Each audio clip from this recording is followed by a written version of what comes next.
party, party, party all night long. Party, party, we like to party, party, party, never go home. Party, party, we like to party, party, party all night long. Party, party, we like to party, party, party, never go home.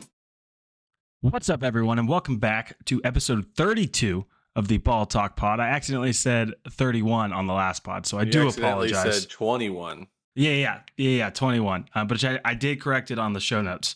But this is episode 32, and this episode is going to feel pretty clean, and that's because the Thunder just swept the Memphis Grizzlies. That's pretty good. That's been workshopping that one in my mind all day. You know? Okay. You brought the heat today. Yep. But the Thunder win Game 4 of the Western Conference first round against the Memphis Grizzlies, 117 to 115, in the closest game that the series saw over the 4-game sweep. Shockingly enough, in the game that Ja did not participate in 1 minute. Chris, how are we feeling about the sweep, man? About the sweep, it felt like an inevitability after game 1. So I'm not super surprised they swept. You know, after game 3, you're like, wow, that was definitely the game Memphis should have won. I really expected a blowout today. I don't know how you were feeling, or not today. I was too. I was expecting to win by 20 or 25, something, especially without Ja, a leader. But they on say their one team. of the hardest things to do in sports is to close out a team. Yeah. Regardless of if it's 3-0 or a game 7. And I thought Memphis did some interesting stuff where they really emptied their bench a lot earlier. They were playing Luke Kennard a lot. They played Jay Huff 6 minutes. Vince Williams finally saw the court. Williams Jr. saw 18 minutes. They played a lot more guys. They had to, especially after Ja went out. And their main guys got in trouble. I mean, Zach Edey fouled out. Scottie Pippen Jr. fouled out. Desmond Bane had 5 fouls. Jaren Jackson Jr. had 5 fouls. This is their starting lineup, and it's kind of crazy to see on the box score, especially in a playoff series and it not being the Thunder because of how much we foul. But their starters had 5 fouls, 3 fouls, 6 fouls, 5 fouls, 6 fouls. Yeah. I mean, I think I don't think it was cheap, but I think Desmond Bane and Jaren Jackson could have fouled out too. But both of you and I thought Jaren Jackson did like 3 times. Yeah. Every time we were watching the game, I was like, "That's his 6th," and they're like, "No, that's his 5th." Like, or it's on Edey, or whatever it may be. I have to say on this, you kind of have to give your props to Memphis after losing Ja. Everyone kind of knew he wasn't going to play game 4 just because of the nature of the injury. It was a 3-0 series. I think if Memphis had held on game 3, I don't know if he would have played per se, but you definitely would have seen the injury report not immediately go to out. Mm-hmm. You would have he would have tried to make it work, and but for them to come out and play as well as they did. I mean, Jaren Jackson Jr. only had 12 points, and he's their. I mean, some people think he's their best player, but Scottie Pippen Jr. for sure for Memphis has earned a spot on an NBA roster, and not just a spot, but like a rotation player. I think he had 30 points. He might get paid by some bad team this next year. I need to check and see what his contract situation is. But I'll look. But I agree. Keep talking. He played well. And especially like when I was looking at lines before the game, his points was like 15 or 16. And I was like, honestly, even with the higher usage rate with Ja being out, he's going to get more attention from Dort and Kaysen and Caruso just because we don't have Ja to worry about. And he came out and said, "Who's Ja? You don't need Ja." 9 of 21 from the field for 30 points, 2 of 7 from 3.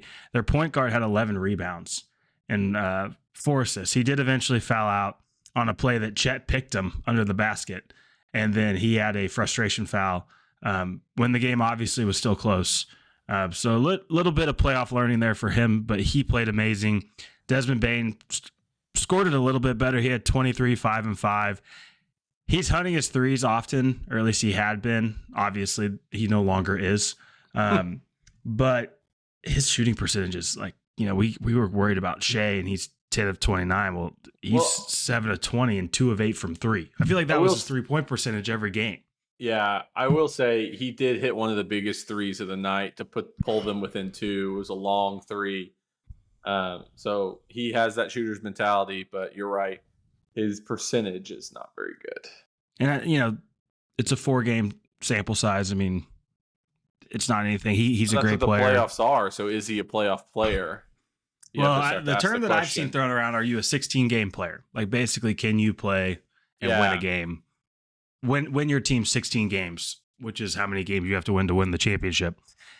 I think with him, and we don't have to get into like the breakdown of their team, but he's definitely, I don't think he's like a top 3 guy on a championship team. He's like you want him as your 4th or 5th more so than. He would be an awesome like 4th guy off, like first guy off the bench. Run the offense in the second unit, something like that. But yeah, they just played well. I mean, they had shots that went in. Their 3-point percentage was only 38%. I'm going to use that number to now switch over to the Thunder. I don't know what the stat is, but for this team to shoot 20% from 3 in a closeout game on the road, Isaiah Joe had 3 of those 7 threes himself. Dub had 2 and Shea had 1. No one else made a 3. Incredibly impressive, regardless of who's on the other side of the court, because it means you're doing everything else right. Right. Because we talk about so much in the playoffs, shooting variance kind of dictates series. It's what we saw with the Mavs last year. They got hot from 3, so they just made shots. And like the NBA, as we always talk about, all these guys are so good. You can play amazing defense. They're still going to go in at times. And for the Thunder to stave off a loss in this game, in a game that they were shooting so poorly, massive credit to them, regardless of who's on the other side of the court, with Ja in or out. And I mean, Chris and I were watching the game together with family, and we were like, have we hit a 3? Especially in the third quarter. And there was another game this series, I think it was game 2, where they only hit 3 threes in the second half, 0 in the third quarter. So for some reason, we're coming out cold there. But this game, we were cold the entire time. Mm-hmm. It's one of those things. I'm not worried about that yet, because you just have games like this. And you have stretches like this too, not just games. There are stretches where you just like aren't hitting quite as well. But they will have to shoot better. They will have to shoot better to do what we want them to do. 100%. The other big storyline, I mean, there's a couple of players to highlight for sure. Number 1, Shea was back to being Shea yesterday.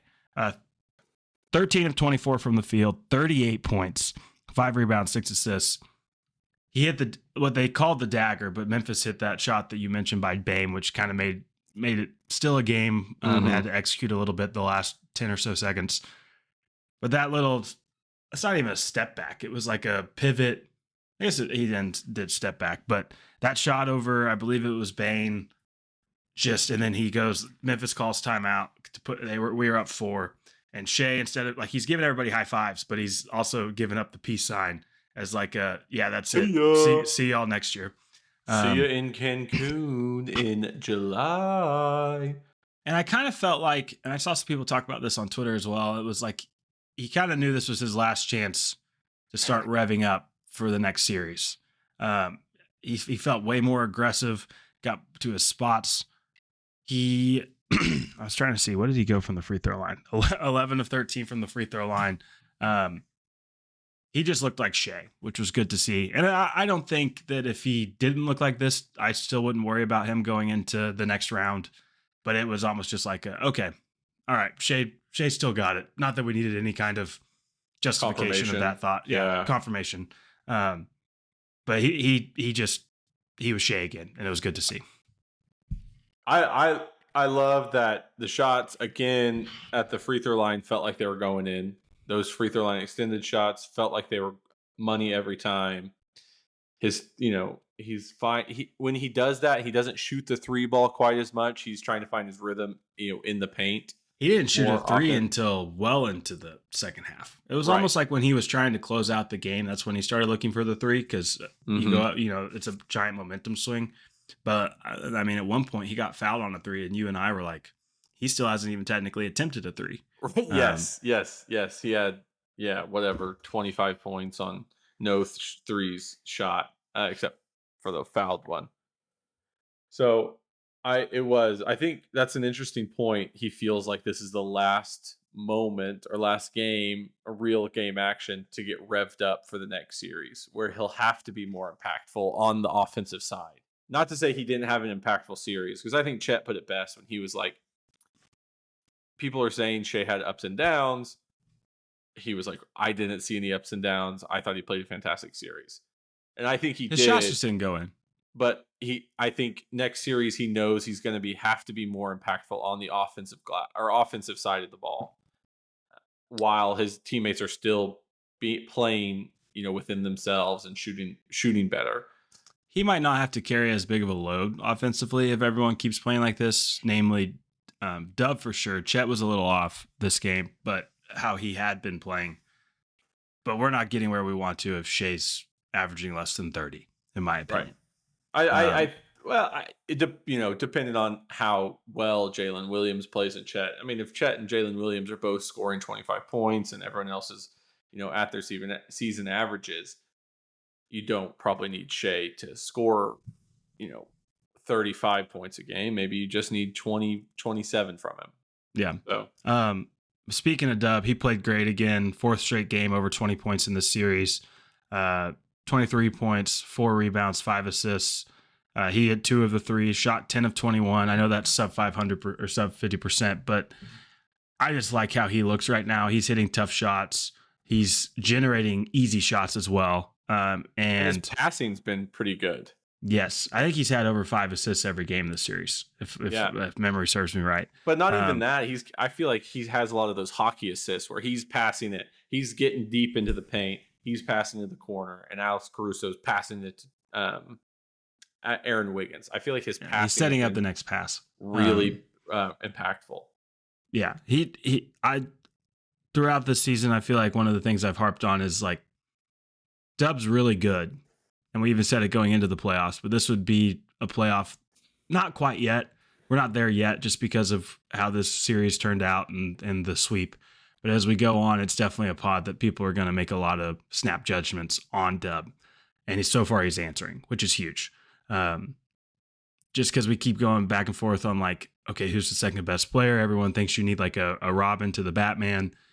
Well, the Thunder kind of have 2 Robins. And over the course of the first 3 games where Shea wasn't shooting it overly great, the Robins showed up for all of those games. And that's one of the reasons why we won all 3 of those games. And then in this game, you had one of the Robins kind of fall back in Chet. He only had 11 points he had 4 on blocks, 3 of 9. No, he was very impactful. But in terms of like impacting the game on the offensive end, in terms of generating points, like obviously he still has gravity from his ability. I mean, he had at least 2 threes or more in games 1, 2, and 3.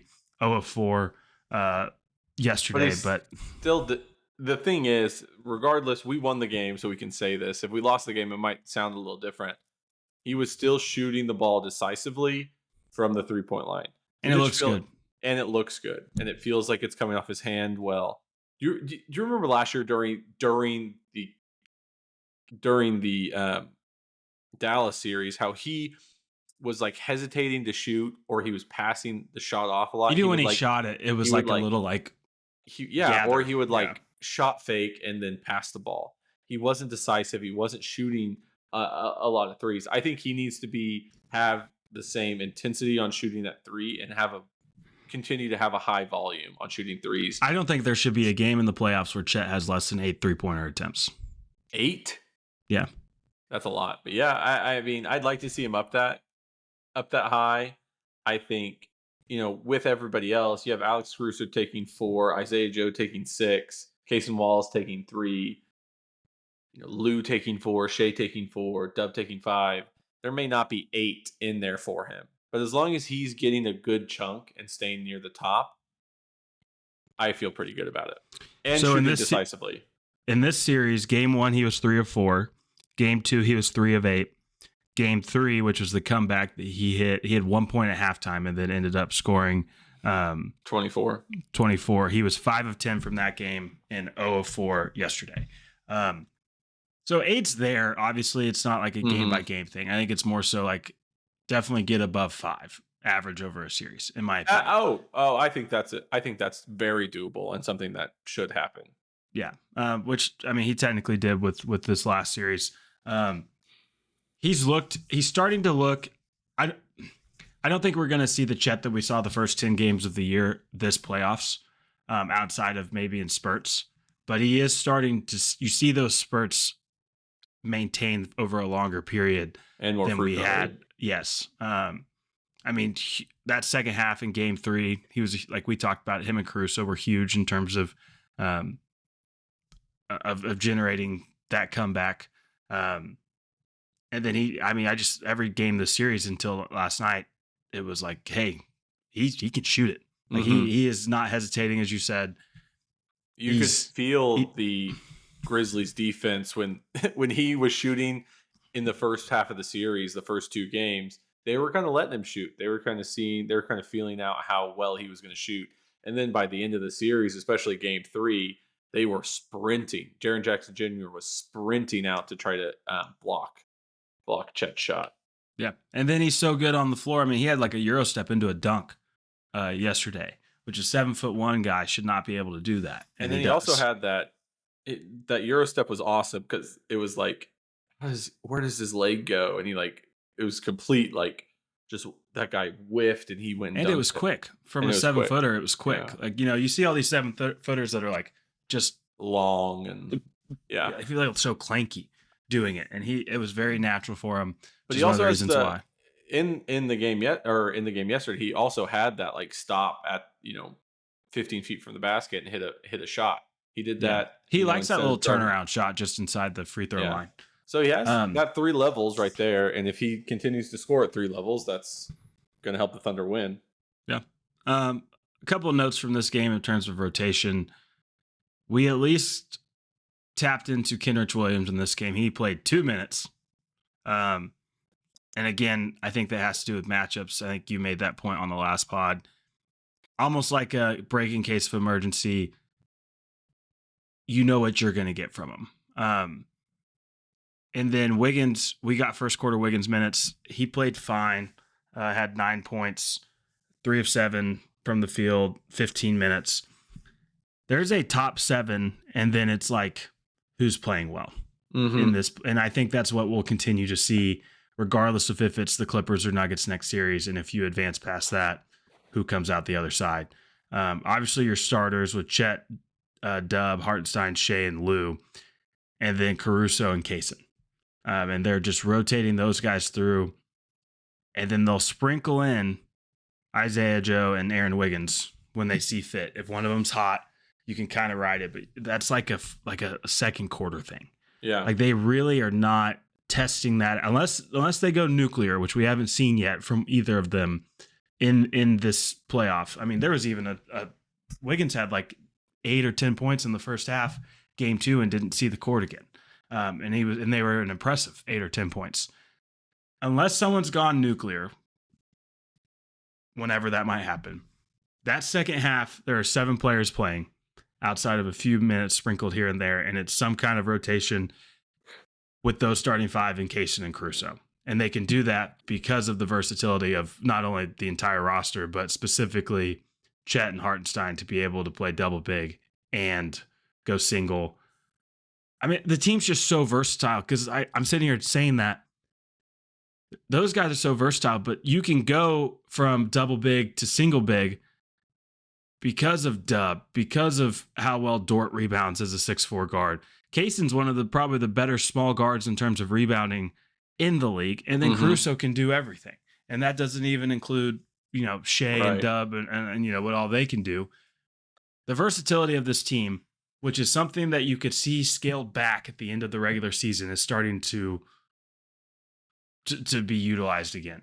And I don't know how you feel about the last 2 games. Are you glad that they were tested? Are you a little worried that they were tested by Memphis, especially in the game 4 where they didn't have Ja?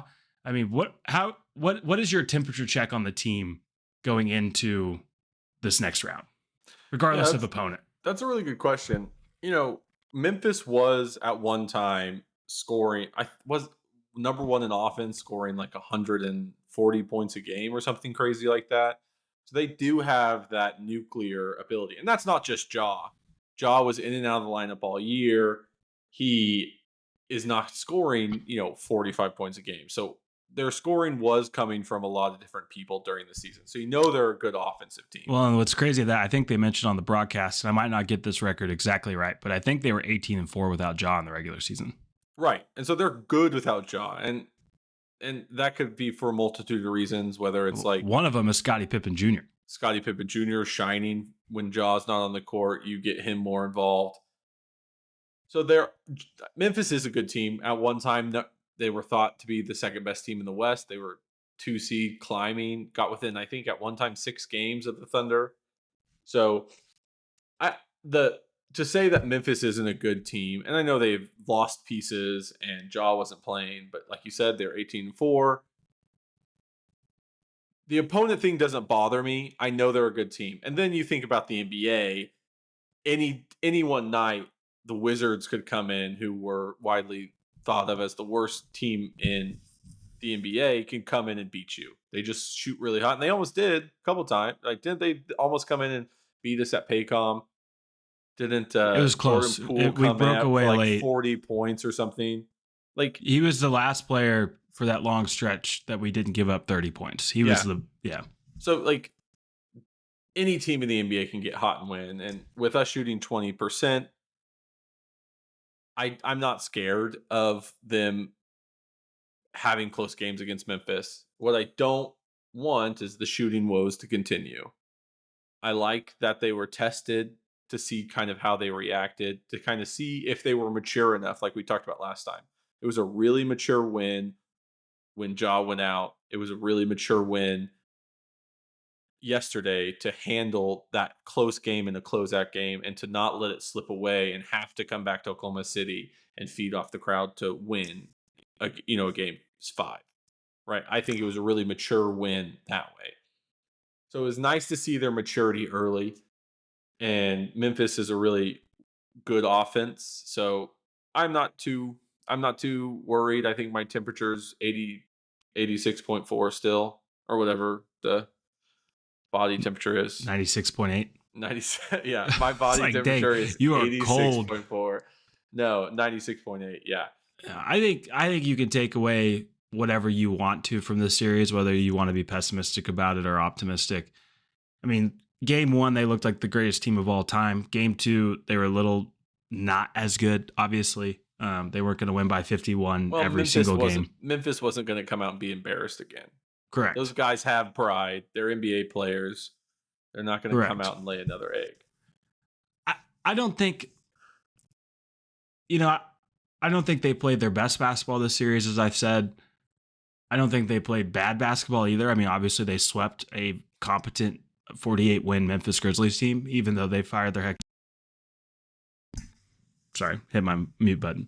But like Memphis being a 48-win team as an 8 seed, it was no slouch, and they went in and swept them. I think it's a positive, especially compared to last year, where the first game against the Pelicans in round 1, Thunder win by 2. That was the only game that they really were tested. There were different kinds of games they had to play in a playoff setting. Obviously, the pressure wasn't amped as high as it will be down the line. But they got put in situations. I mean, yesterday was the second game this year that the Thunder won in a 1-score game, which is just beneficial, especially on that stage. They had to go down and execute. Shea had to hit a big shot. We talked about this early on the pod of the strategy of fouling up 3. We saw how Mark wanted to handle that. They grew from it. And I think all of them would tell you that they didn't play their best. And I don't think they played down to their competition by any means. But the next series is where the playoffs are really going to feel like they've started. And you kind of have that like pit in your stomach when things aren't going well. Not that it wasn't there in the Memphis series. But the pressure is going to get amped up, whether it's the Clippers or Nuggets. It looked like it was going to be the Clippers, and I would still assume it's going to be the Clippers. But the Nuggets somehow tied up that series 2-2 yesterday as well. There are good things to take from this. Shea, especially coming out of this on a high. Dub and Chet playing so well. nothing's changed in terms of expectations after this series is, I think, the bottom line. They should be the favorites out of the West. Their biggest threat, which everyone thought, even if they got out of the first two series, was the Lakers. The Lakers are down 3-1 after today's games against the Timberwolves. LeBron's done it once. We'll see if he can do it again, coming down from 3-1. And if the Clippers and Nuggets are going to go at least 6 now and possibly 7, the Thunder will have, let's see, I think we said they're going to play a week from tomorrow, game 1. The Nuggets and Clippers, if it goes 7, they will get 2 days of rest.